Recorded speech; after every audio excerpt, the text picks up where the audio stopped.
Hello? Hey, want to catch a movie? Nah, I just finished watching one. Oh, yeah? What? John Wick. Man, I keep hearing about that one. Why is it so popular? Where do I even begin? How about the beginning? Well, for one, it has simple yet effective storytelling. So it opens with John Wick mourning the death of his wife, who, after she passes, sends him a little puppy so that he wouldn't be so lonely. Oh, how sweet. Wait, hold up. What, you have puppy logistical questions? Yes, I do. Well, you're barking up the wrong tree.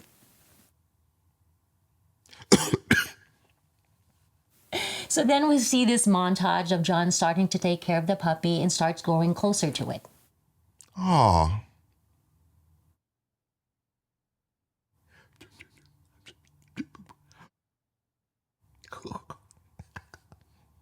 Yeah, and he takes the puppy everywhere, including the gas station. I can see why this movie did so good. Just a heartfelt story of a boy and his dog.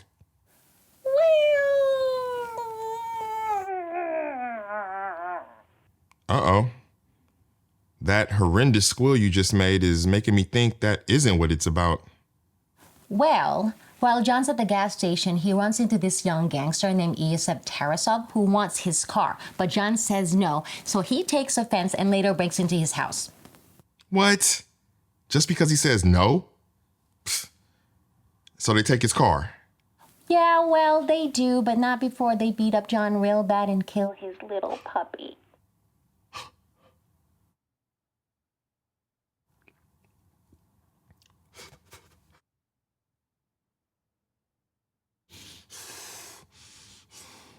Who dies first?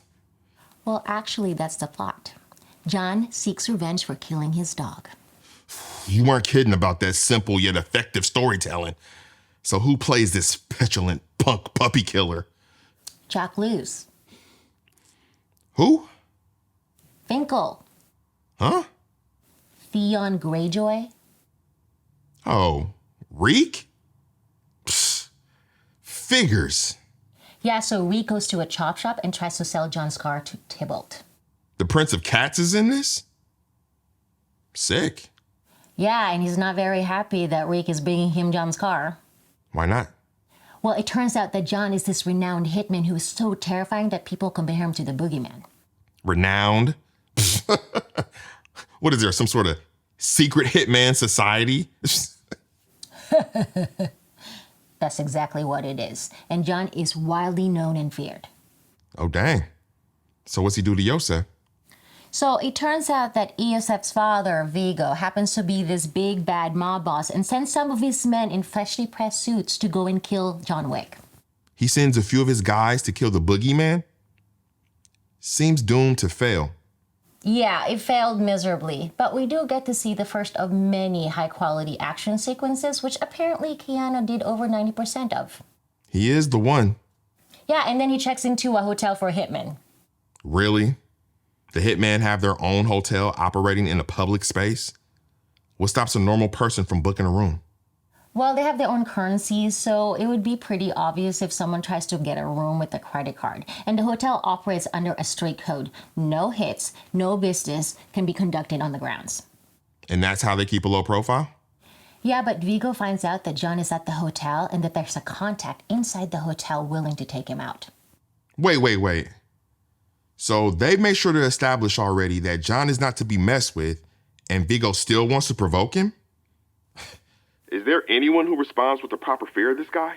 Well, there's Vigo's right-hand man, Avi, played by Dean Winters, who's constantly objecting to Vigo. Dean Winters? Pfft, I'm not surprised.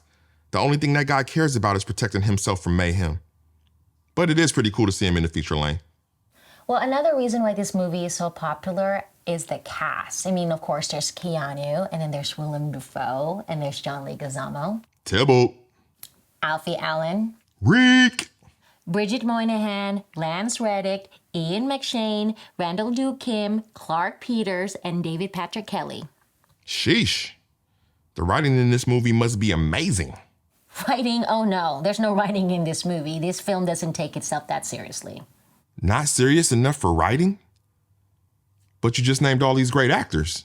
Well, this film is actually pretty self-aware.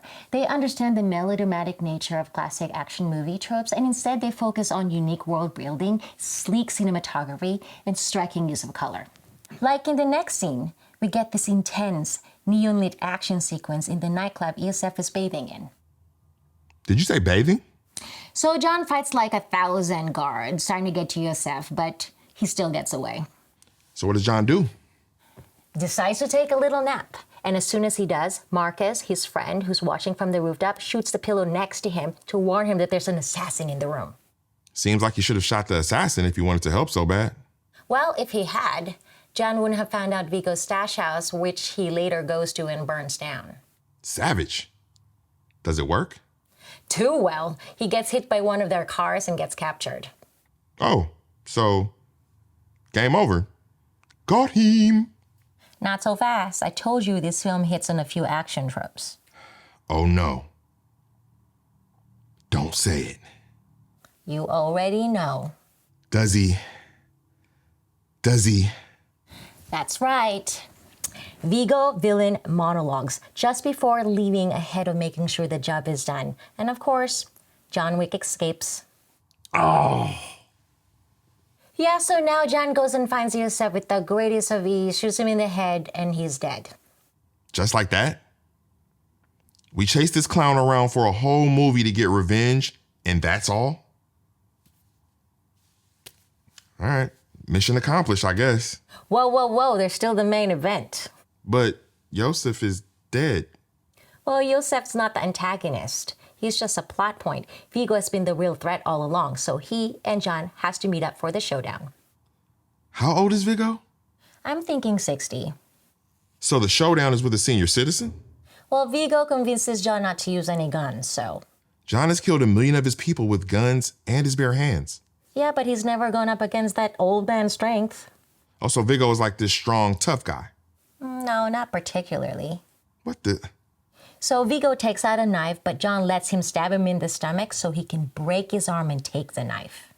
Really? Letting himself get stabbed was the only way he could disarm Vigo? Old man strength. All right. So John kills Vigo, gets another bigger puppy, and we're done. Wow. I guess I'm gonna have to see this for myself. Yeah, you should. I mean, Keanu really commits to the role. He's stoic yet oddly charismatic. And from what I hear, he did a lot of training for this role too. Sick. Yeah, I suppose I'll check it out. Hey, so what was the dog's name? I don't... McGruff? Oh, I think you mean McGuff. Well played, sir. Huh? Bang, bang. Hello, everyone. Thanks for watching. This was the first movie phone ever shot, but definitely not the last. Come back every Tuesday for a new movie phone and Fridays for an earnest review of the same film. So that means this Friday, you'll get my direct-to-you, earnest opinion about this film's direction, performance, and more. Please like and subscribe, and I'll see you in the next one.